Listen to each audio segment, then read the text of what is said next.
With the Venmo debit card, you can Venmo everything. Your favorite band's merch? You can Venmo this. Or their next show? You can Venmo that. Visit Venmo.me/debit to learn more. The Venmo MasterCard is issued by the Bancorp Bank N.A. pursuant to license by MasterCard International Incorporated. Card may be used everywhere MasterCard is accepted. Venmo purchase restrictions apply.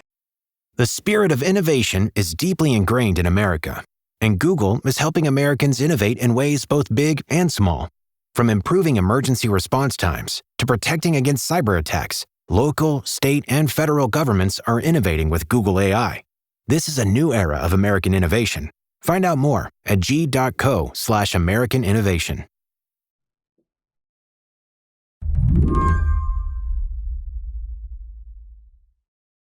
For the last few months, Laura Meckler from the Washington Post has been trying to understand exactly what's happening at the Department of Education. The problem is that there are not that many people left to tell her. How often are you speaking to people inside the department? Are they calling you? Are you calling them? I mean, there's a little bit of both. You know, I have a group of people who I try to keep in touch with, and some of whom were workers there at the start of the year and are no longer workers there. Laura says things began to really go south back in March. That's when Secretary of Education Linda McMahon issued this memo, which laid out an overhaul. It repeated this one phrase again and again: final mission. This is our opportunity to perform one final, unforgettable public service to future generations of students, McMahon wrote.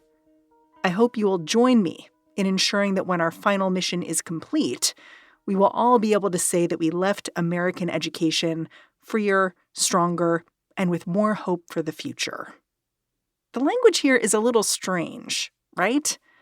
It's kind of a St. Crispin's Day speech for civil servants. The implication of a final mission is you will not survive. Within a few days, McMahon had issued another memo. This one laid off half of her own staff. Her workers appealed all the way up to the Supreme Court, and the court ruled last week. People had said, this is essentially trying to close the department without permission. The department is not going to be able to maintain its statutorily mandated functions with such a small staff. But the Supreme Court disagreed and said that they could go ahead with this. And literally within an hour, people got an email saying, that your last day is August 1st. Did the Supreme Court explain its decision? I don't think that it did. The strange thing, to Laura, is the way the Department of Education is kind of chugging along, even after this chaos. The biggest things that the department does, the Trump administration does not want to stop doing. They haven't said we're not going to run a student loan program anymore. They haven't said we're not going to fund Title I, which helps high poverty schools. They haven't said we're jettisoning the major functions of the department. What they've said is those things can be done elsewhere. But moving them to other places is not so simple to do. But this administration has only been in power for 6 months. They have another 3.5 years. So over the course of the next 3.5 years, will they be able to continue shrinking it? And if they're able to do that, then at the end of these 4 years, maybe there isn't any Department of Education to speak of. Today on the show, why the way the Trump administration is gutting the Department of Education matters. I'm Mary Harris. You're listening to What Next? Stick around.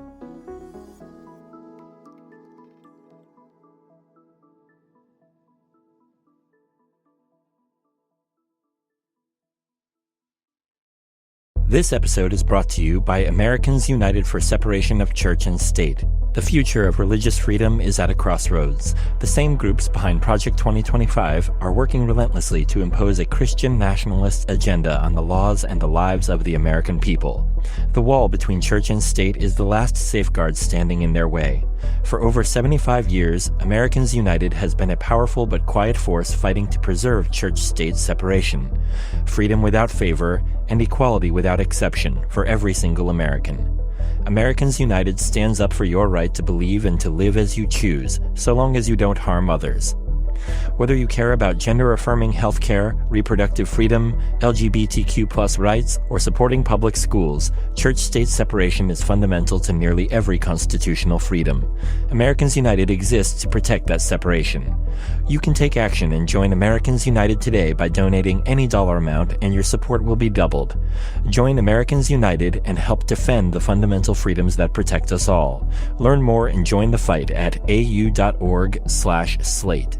au.org/slate. This podcast is brought to you by Progressive Insurance. Fiscally responsible, financial geniuses, monetary magicians. These are the things people say about drivers who switch their car insurance to Progressive and save hundreds. Because Progressive offers discounts for paying in full, owning a home, and more. Plus, you can count on their great customer service to help you when you need it. So your dollar goes a long way. Visit Progressive.com to see if you could save on car insurance. Progressive Casualty Insurance Company and Affiliates. Potential savings will vary. Not available in all states or situations.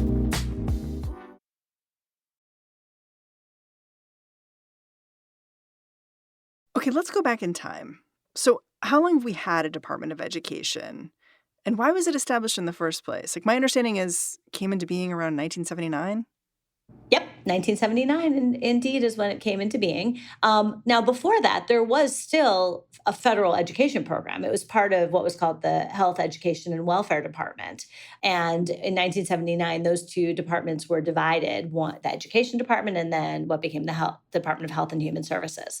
So it's not like we weren't doing anything with education on the federal level before then, but the department itself came into being in 1979. Why? Well, there were people who felt, including some teachers' unions, the National Education Association in particular, that felt like this is a way to elevate the problems of education, the importance of education, the needs of education by giving it its own separate department where there would be a full-time focus on education. So, Department of Education is established under Jimmy Carter. How is it seen across the aisle by the GOP? Not great. They were not into it. Ronald Reagan promised to get rid of it, basically from the start, basically on the argument of small government. He was like, we don't need more bureaucracy, but he failed to do so. And ever since then, there have been off and on attempts to get rid of the Department of Education. It strikes me that the Department of Education, by the time we get to the present day, it's just doing a lot, right? Like, it's administering student loans, but also is involved with enforcing civil rights laws in local schools, evaluating student progress. It's just a lot of different things and things that don't necessarily, they connect, but it's not completely. But I guess, is there an argument that it's all too much? Like, that it shouldn't all be housed under one department? I mean, there's an argument, I suppose, and that certainly is one that the Trump administration is making. But, of all the federal agencies, this is the smallest. I mean, I think its mandate is far less sweeping than you see other departments out there with, say, like Department of Homeland Security or even its former partner, HHS. I mean, they do lots and lots of things with a lot more money and a lot more staff. Yeah. So Trump reaches his second term in January, appoints Linda McMahon, one of the founders of the WWE, to be Secretary of Education. That probably surprised you. That she was the secretary? Yeah. Yeah, that was not, she was not one of the people I had on my people to watch list. So I was actually expecting that it might be sort of more of a culture warrior type. And in fact, she is not really that. She's a warrior type. Well, sure, but good point. More literal than figurative.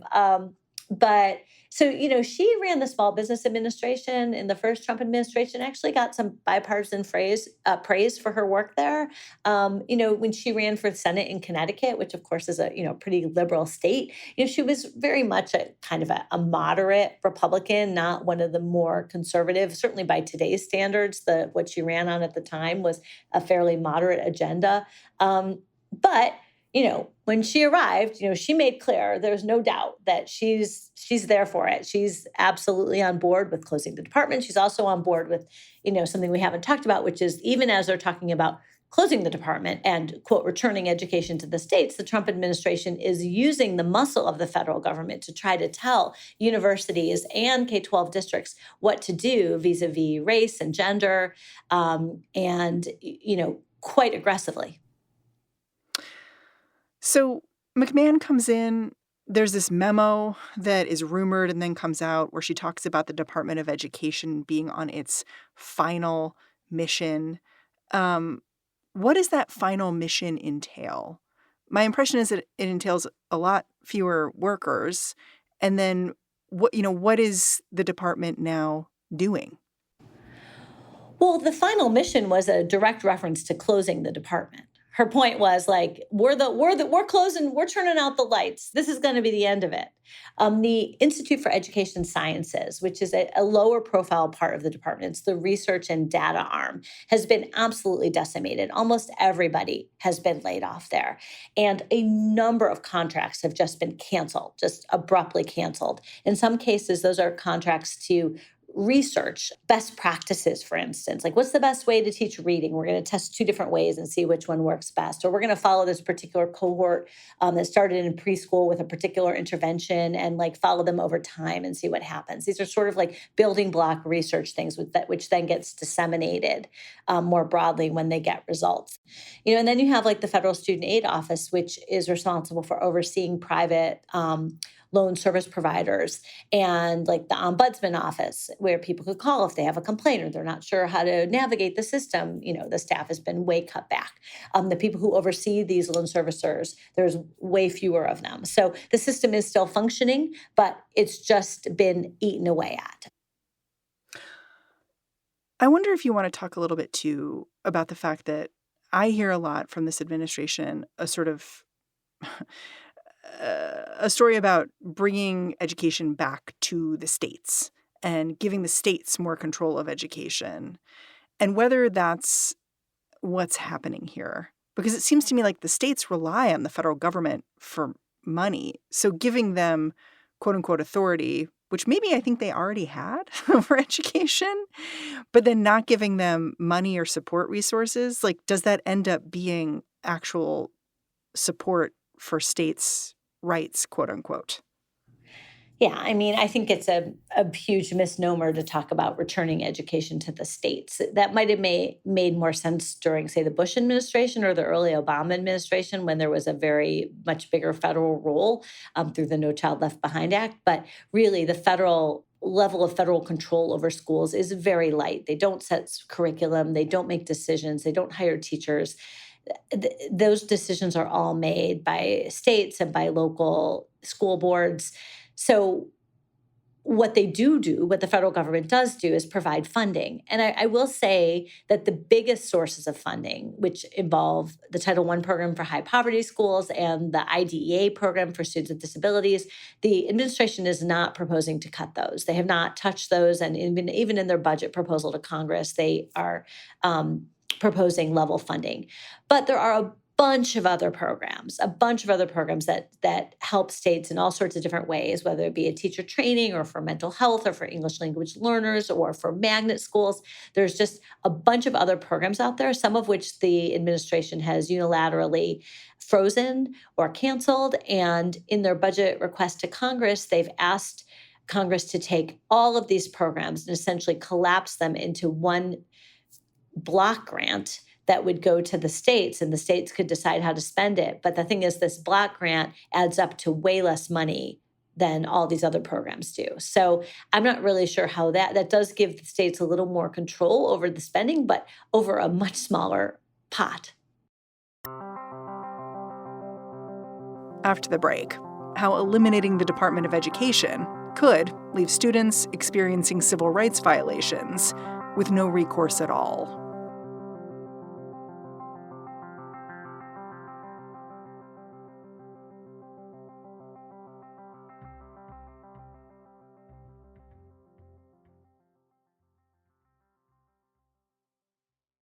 This episode is brought to you by Wondery.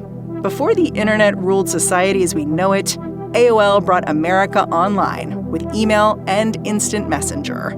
By 2000, AOL was so powerful, it set its sights on media giant Time Warner. The deal was supposed to bring digital society into the future, but instead it became one of the messiest corporate disasters on record. So what went wrong? Was it culture clashes, the dot-com crash, or something deeper? Business Wars gives you a front row seat to the biggest moments in business and how they shape the world. Because when your flight perks disappear, your favorite restaurant chain goes bankrupt, or new tech reshapes everything overnight, there's always a deeper story behind the headlines. Follow Business Wars on the Wondery app or wherever you get your podcasts. You can binge all episodes of Business Wars, the AOL Time Warner disaster, early and ad-free right now on Wondery Plus.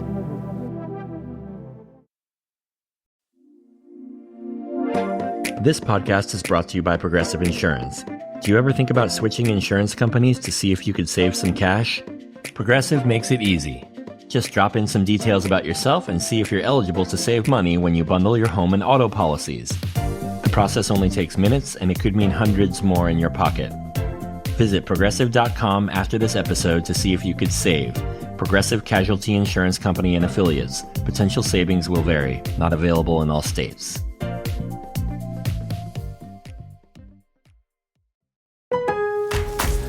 Pro Savings Day's doorbuster deals are on at Lowe's. My Lowe's Pro Rewards members save an additional $120 on a GE 21.9 cubic foot top freezer refrigerator. Plus, members save $70 on a Bosch hammer drill, now only $99. Not a Pro Rewards member? Join for free today. Lowe's, we help, you save. Valid through 7/23 while supplies last. Selection varies by location. Loyalty program subject to terms and conditions. See Lowe's.com/terms for details. Subject to change. I wonder if we can dig into the civil rights implications of what's happening at the Department of Education. You mentioned that the Civil Rights Department is really one of the most hardest hit departments right now. How big was it before Trump came into office, and how big is it now? There were more than 500 people working at the Office for Civil Rights at the start of the administration, and that staff has been about cut in half. And there were a dozen regional offices? There were a dozen regional offices. Now there are 5. Wow. And there's been a change in focus, too. Big time. Could you lay that out for me? Yeah. I mean, that's been a massive change, and we are definitely already seeing that. So, like under the Biden administration, generally under Democratic administrations, there's investigations about, or at least certainly under the Obama administration, about, say, discrimination on the basis of race. So if Black students, say, were disciplined at disproportionate rates, that might trigger an investigation to see, like, why is this? Is this essentially racial discrimination? Or if Black students, which, by the way, happens all the time in many places, none of those kinds of investigations are happening anymore. They've completely rejected all of that. And they've said that that is essentially racial discrimination if you're evaluating and judging based on race. And in fact, they've gone even further and said that if you as a school district are considering race, are looking at race as you make decisions about anything, you may in fact be guilty of violating the law. So it's just completely flipped it on its head. I'll give you one more example, which is about gender. So the Biden administrations and the Obama administration said that you have to protect the rights of transgender students. You cannot discriminate on the basis of gender identity. So if a student is trans and they want access to a bathroom that matches their gender identity, you have to provide it. Now, the Trump administration is saying the exact opposite. If you allow that, you are guilty of discrimination on the basis of sex. You wrote this article a few months back about one very specific case related to the Office of Civil Rights and the implications of it and what had happened since this administration sort of began thinking about civil rights at the Department of Education. So can you tell me about what happened in Rapid City, South Dakota, and why it struck you, why you wanted to tell that story? Sure. So this was sort of a classic civil rights investigation under the Biden administration. The case actually stretched out before then, but it was resolved under Biden, which is that There was a lot of data that showed that Native American students in Rapid City schools in South Dakota were disciplined at much higher rates and were much less likely to be in advanced classes. And there were also some indications that some leaders in the school had said some negative things about Native American students. I want to just interrupt you and just give some of your reporting on this because it is truly surprising. Like in Rapid City, the data said that Native American students were more than 4 times as likely to be suspended, 5 times as likely to be referred to law enforcement officials. Their schools were just much less likely to have advanced placement courses, even though they were maybe larger than other schools. So there was a clear disparity happening here. Mm-hmm. Absolutely. There were clear disparities for sure. Did Rapid City want an agreement here? Who came to the Department of Education seeking relief? A group of Native American parents did. So, I mean, I don't know of any school districts that go to the federal government and say, hey, would you please, force us to do stuff? Like that's not a thing. But parents came, and then there was this investigation, and they came to an agreement. The way it works is they go out, like attorneys go and they visit, they talk to people, they sometimes have meetings where anybody can come and speak and talk about their experiences. They interview people who work for the district. They look at the data, and they said they were not found, guilty of anything. They were just reached a voluntary agreement where the district agreed to do a whole bunch of different things. And normally what happens after that is that the federal government kind of monitors it, makes sure they do what they're supposed to do. And, and everyone kind of goes on their merry way. What happened instead? What happened instead was that the Trump administration saw this case and undid it, sort of unilaterally wrote to the school district and said, this agreement is being vacated, nullified. I forget what the exact word is, terminated. That was it. It's being terminated. You're not obligated to do anything anymore. Thank you for your time. Like that was the end of it. If it's a voluntary agreement, could the parties just say like, oh, thanks, but we're going to keep abiding by it? Yes, they could. And the school district said that they were going to still do the things they promised to do. But there's no longer like any sort of like federal oversight or, looking over your shoulder to see, are you really doing it? So to me, it was the reason that you asked why I wrote about this, like it was extraordinary to me and to the people I talked to who work in the field, that the administration would go in and terminate an already settled agreement. It's sort of one thing to say, we're not going to reach those agreements, which is also happening and doesn't really surprise me. That also happened during the first Trump administration. But it's another thing to say we're going to actually undo the one that already exists. And then we wrote a story after that noting that this is happening like all over the government, where they are rolling back what's called disparate impact, which is a legal theory, which has to do with like judging whether a policy is discriminatory based on the data.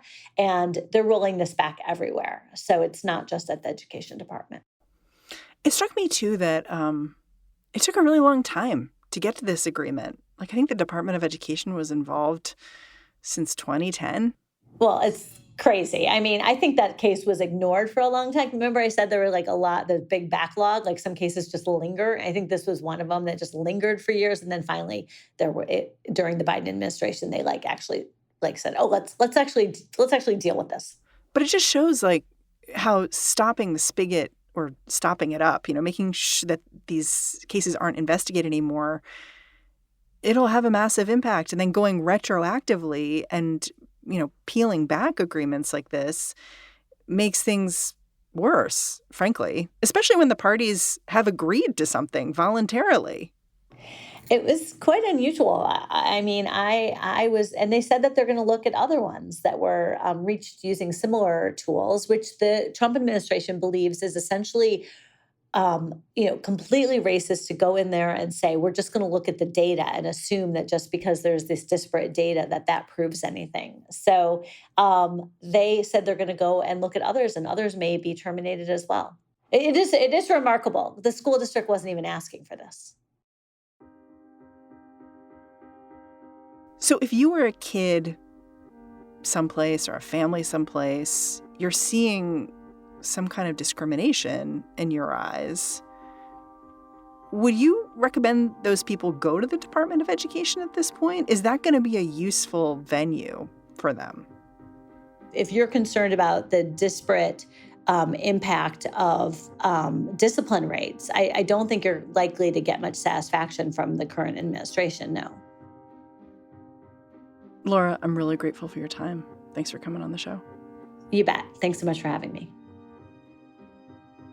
Laura Meckler is a national education writer at The Washington Post. If this episode made your blood boil or even made it a little lukewarm, you might be interested in this week's episode of How To. It's called How to Be an Ethical Hater, and it's all about the power of haterade, how to take your anger at a situation or a person and turn it into fuel for getting stuff done. Maybe even fix some things. You can check that show out by searching for How To on your podcatcher of choice. And that's our show. What Next is produced by Paige Osburn, Elena Schwartz, Rob Gunther, Anna Phillips, Ethan Oberman, and Madeline Ducharme. Ben Richmond is the Senior Director of Podcast Operations here at Slate. And I'm Mary Harris. Go track me down on Blue Sky if you'd like. I'm at Mary Harris. Thanks for listening. Catch you back here next time.